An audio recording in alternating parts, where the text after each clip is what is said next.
On February 28th at 0300 hours, the sky over Tehran lit up. But here's the part most people don't understand.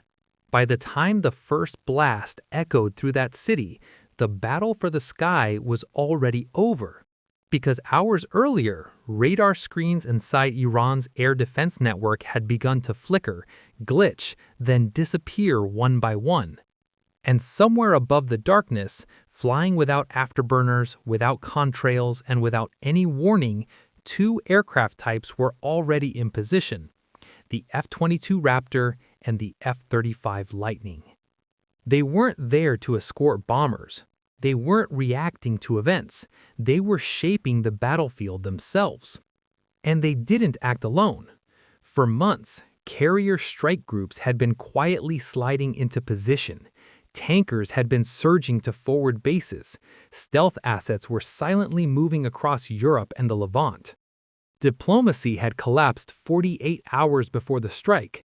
But what happened on the morning of the 28th, that was something different entirely. This wasn't a warning shot. This was the first time we've seen a full-scale fifth-generation strike architecture truly flex its muscles. And today we're going to answer the central question. Did the ordnance win this fight? Or did the stealth fighters make resistance impossible before the first missile ever left its tube? By the end, you'll understand. The real story of February 28th isn't about explosions over Iran. It's about what happens in the invisible hours before sunrise. Before a single Tomahawk left its tube, the board was already set. Think back to late January. The USS Abraham Lincoln slides into the northern Arabian Sea, transponders off, quiet.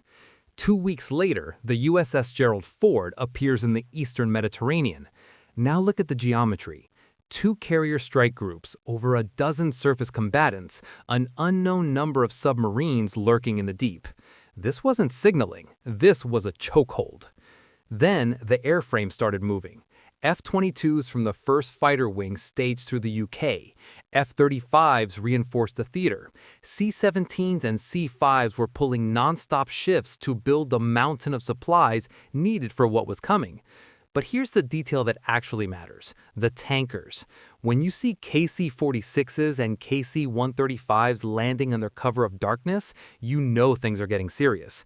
You don't deploy tankers for headlines, you deploy them for sustained high-tempo combat.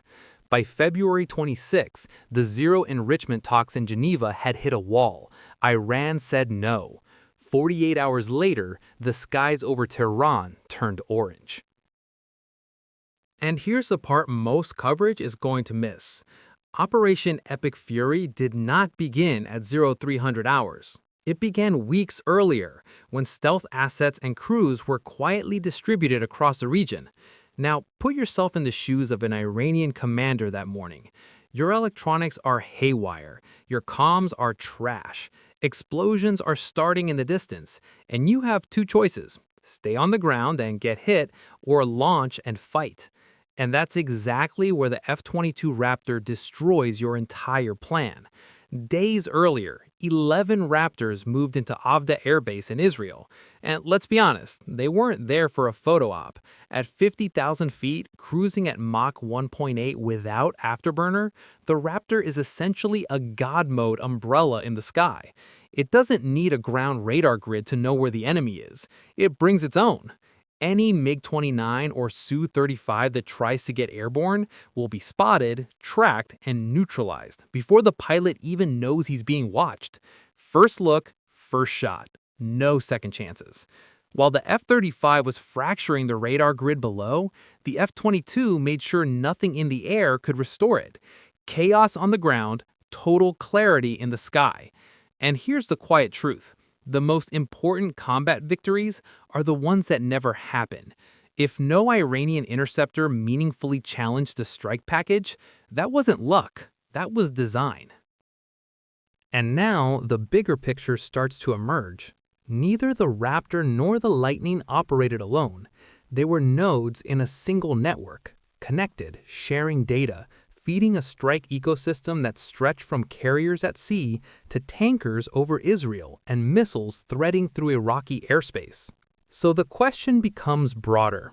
Was this an airstrike, or did we just witness the first large-scale demonstration of a fully integrated fifth-generation war machine?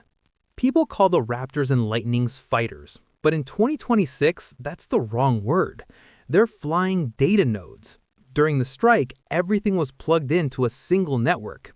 Carriers with their EA-18G Growlers provided electronic noise. Tomahawks followed pre-mapped digital hallways. Drones provided a portable mass of targets to distract the remaining sensors. When an F-35 neutralized a radar site, that information didn't stay in the cockpit. It flowed instantly to everyone. So when the heavy hitters, F-15E Strike Eagles with massive payloads, pushed into the fight, they weren't flying blind. They were moving through corridors the stealth jets had already scrubbed clean. This is the real shift. This is the difference between 1991 and 2026. In Desert Storm, we suppressed air defenses in waves. Today, dominance and destruction happen at the exact same time, and often by the same airframe. It's one organism with 100 limbs. And this is where the original question starts to answer itself. When radars are fractured, interceptors are deterred, and standoff weapons arrive in synchronized waves, the strike becomes almost procedural. But wars don't end when bombs land. They escalate, and within hours, Iran had answered. Now the system would be tested in reverse. At 0300, stealth fighters were already inside contested airspace, but hours before that, someone was turning wrenches in the cold. At forward bases across Europe and the Levant, maintainers worked through compressed timelines while fighters surged across continents in mere days. Jets that normally live inside climate-controlled hangars were prepped under expeditionary conditions. One Raptor reportedly turned back early in the deployment cycle due to a technical issue. That doesn't make headlines, but what matters is that the same jet was repaired and returned to the flow. Because while the F-22 Raptor and F-35 Lightning are extraordinary in the air, on the ground they are extraordinarily demanding. Low observable coatings, sensor calibration, incredibly tight tolerances. Every sortie depends on the crew chiefs who sign their names on that aircraft. And then there are the pilots. Imagine climbing into a jet knowing your job is not just to fly, but to control the first hour of war. F-35 pilots simultaneously manage sensor fusion, electronic attack, and targeting flows. Raptor pilots, operating high above the fight, ensured that no hostile aircraft ever closed the distance. No fireworks, no cinematic dogfights, just calm decision-making at 50,000 feet. And let's not forget the tanker crews. KC-46 and KC-135 crews were flying predictable tracks in a very unpredictable environment. They were there to extend range, expand options, extend time on station, and give those fighters the legs to finish the fight. Without them, this architecture simply doesn't stretch across continents. So here's the question for you. If this is how the first hour of modern war now looks, how do adversaries counter it? Because believe me, our enemies are thinking about exactly this right now. Can layered air defenses evolve fast enough? Can swarms of masked drones overwhelm such a system? Or has the balance fundamentally shifted?